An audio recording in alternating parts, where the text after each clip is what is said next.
Right now, delighted to welcome to the show the former head of UK Border Force, Tony Smith, join us to talk about Yvette Cooper's pledge to lock up and deport more illegal migrants. Good afternoon to you, Tony. Good afternoon, Julia. Thank you so much for joining us. Now, we've spoken to you many, many times over the years. As someone who's been in this job, you understand about, you know, more than anybody about, you know, how difficult this job is and how to deal with it. When we hear from a new Home Secretary, someone who's been, by the way, Shadow Home Secretary for many years and a Cabinet Minister way back when, they're going to expand these immigration detention centres. There's going to be an extra, nearly 300 extra places at these immigration removal centres.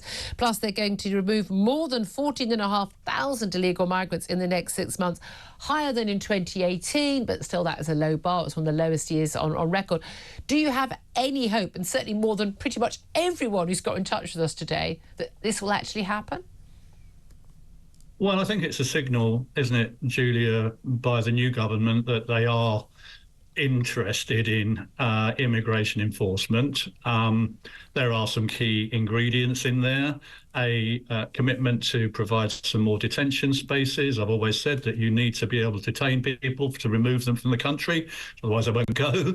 A commitment. They just disappear into the black market. Yeah. I mean, I know a number of people say, well, why don't we, just buy them a ticket and they'll go on their own accord? But in my experience, that doesn't happen.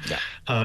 Some people do that, and they are included in removals figures. But actually, quite a lot of people are quite obstinate about not going and complying with removal directives, so you have to be able to detain them. But the rise in detention beds is only like from 2,300 to 2,500. Yeah. An extra couple of hundred, whereas when on my watch we had 4,000 beds. That's all been reduced since the Shaw report in 2015, where many advocate that we shouldn't detain any asylum seekers at all. It's quite so. Well, that's it. I mean, I'm sure I remember Labour being very critical of people being in these detention centres. And there are big concerns that people were being held for months and months on end in not very pleasant conditions. I mean, and that is a concern in unsuitable conditions, particularly, children being held. But I mean, that's only because, of course, we had such a long process of appeal, and that goes on. But I mean, I mean, even if you've got a few hundred, if you're looking at a backlog of 100,000 people, that doesn't touch the sides of it, does it? Unless you're moving in a different 300 every day or every other day, and the other people are being shipped out. Yeah, I don't know if I told you before, but I actually ran the detain fast-track system in Home Office when I was a regional director in UKBA, which meant that actually, we did dedicate some detention spaces to fast-tracking cases, and we put caseworkers in there with them, and we even had immigration judges in there with them, so that you could get a case, through the process quite quickly, actually, Julia, within a couple of weeks, and they were going quite quickly. Unfortunately, that was declared illegal a couple of years after I retired, and I think that was mainly stop being fast, because you can't keep people locked up for a long time actually waiting removal. I mean, the trick is to minimise the period of detention as much as you can. But the removals target, I mean, that they've gone back to 2018 figures, as you say, that's 25,000.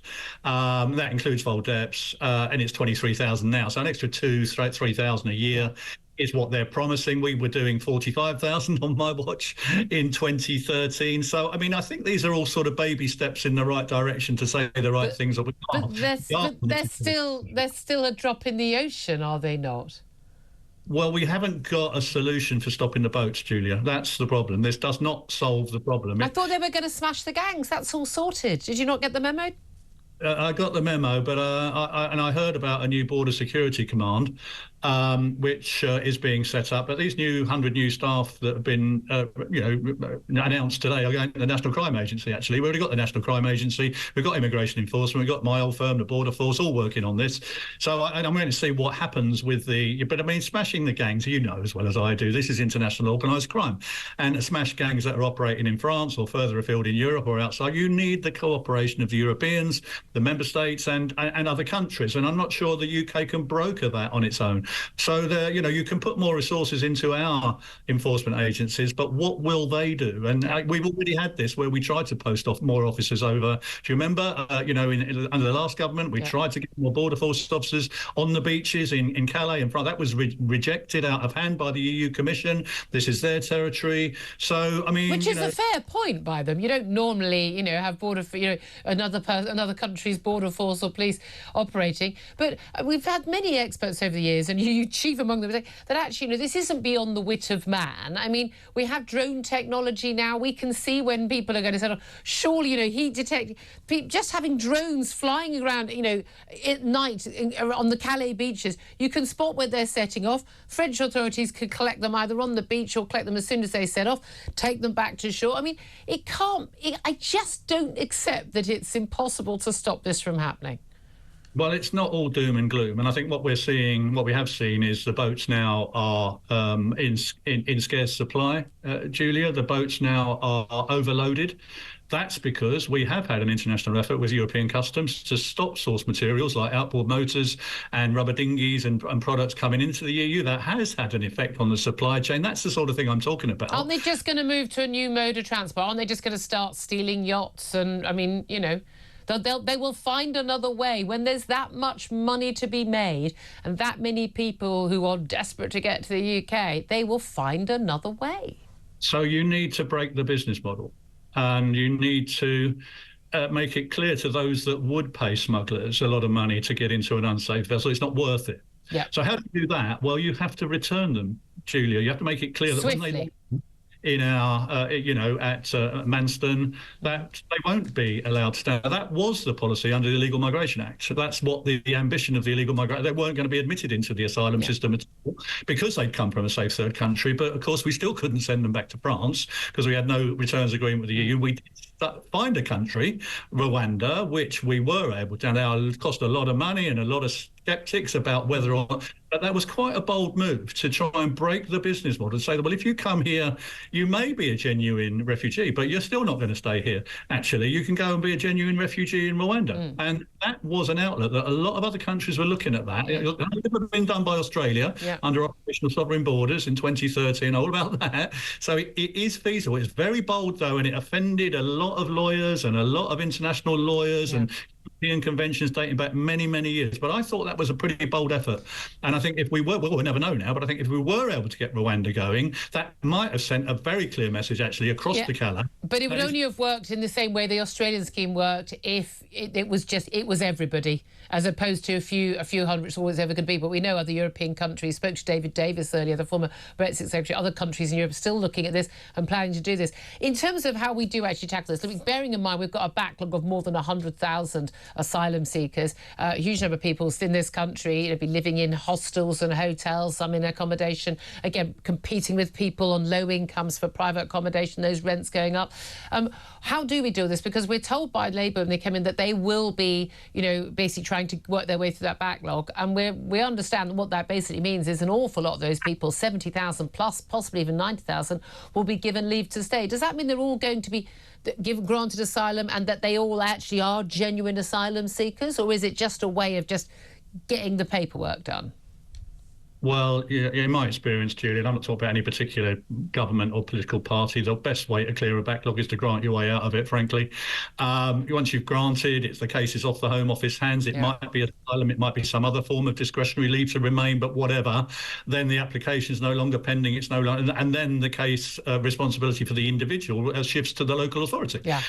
And then they will be competing with the indigenous population for accommodation, for housing, for services, etc. But essentially, there is then there's a challenge with integration. But I mean, so I suspect that a very significant number of the cohort of the hard to remove cases that we discussed earlier will actually get granted some form of leave. That will reduce the backlog. But what they're saying today is, I think for those that aren't in those cohorts, actually, we're going to redouble our efforts to get after you because you're the sorts of people we can return. So it's a bit of a two-tier system. But exactly. I mean, depending on where you come from. But it won't solve the problem that we're trying.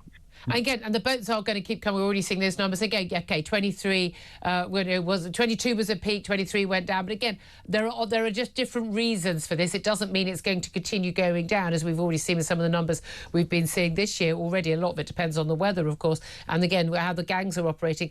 In your experience and your knowledge and expertise in this field, what was it that led to this massive backlog, that led to this, the failures of the Rwanda scheme ever getting off the ground in time for a general election, and where we got now? What's to blame? Is it a lack of will? Is it Brexit, as some people claim? Is it this? Is that? What is the reason why we haven't been dealing with this issue, and how do we deal with it? Well, I think one of the main factors is the reams of guidance, Julia. I don't expect you would have seen that, but I mean, the guidance to caseworkers is so complicated now. There's a tome, chapters of rules and regulations about what asylum is, how you can get it, what a victim of trafficking is, you know, a national referral mechanism. A caseworker is completely swamped. When you get an application for asylum, you are absolutely burdened down by a whole raft of. We've built laws on laws. The whole Immigration Act needs tearing up and rebuilding. It needs simplification. We need simplification of processes, very transparent process, so we can be very, very clear about who gets to stay and who doesn't get to stay. Now, it's very opaque. Now, when that is that opaque, Julia, it's hard to get removals because it's very easy. What about Chapter 3.1.4.2? Yeah. You haven't considered that. And then there's another reason for appeal. Yeah. The perpetuation of a case is what a lawyer does. So it's about the paperwork. It's not about a lack of will. Oh, not by the officials. No, Julia. I think we should give credit to them. I know they get beaten up quite often in the media, but I know a lot of them. They work really, really hard, but they're not allowed to talk to you. But what they will say to you is, look, I need simplification. I need much, much simpler guidance. I need better technology, better decision-making, you know, use things like artificial intelligence and all these tools that are available now to sift out the wheat from the chaff so that we can make very, very quick decisions. We can justify them in front of courts. We can defend judicial removal. Applications to defer removal, and we can get people out. So, as soon as you start moving that removals machine, messages go back to those that would come. And so it is about removals, but I say these are measures that are announced today are a little step in the right direction, but I think it's a baby step, really. OK, really interesting to talk to you. Thank you so much for your time and your expertise. Tony Smith, former head of UK Border Force. He knows what he's talking about. Benedict Spence, your thoughts on what you had to say? I mean, just go back, you can't really add anything to what he said, which was that you need to get rid of the demand for people actually coming here, and the only way to do that is show that it's futile, and that, I'm afraid, is to deport them straight away. The second that they're allowed to stay here for any amount of time and the backlog starts, and then politicians start talking about, well, we need to speed through the backlog, which means rubber stamping, people know they're here. Or you've got like a 1% chance of getting to you need to show them it's futile. But this is the thing, when people talk about cutting the demand, one of the things we've been spending money on, this government, is to try and make sure people don't want to move from some of these godforsaken countries they're moving from. No, we're not going to sort out the world's problems. We're not suddenly going to make the whole of you know, Africa and Asia, the poorer Asian countries, some of them much richer than us. We're not going to suddenly make these countries wonderful bastions of liberal democratic democracy and wealth. So no, that's not going to happen. So we have to be reality. You're not going to be able to stay.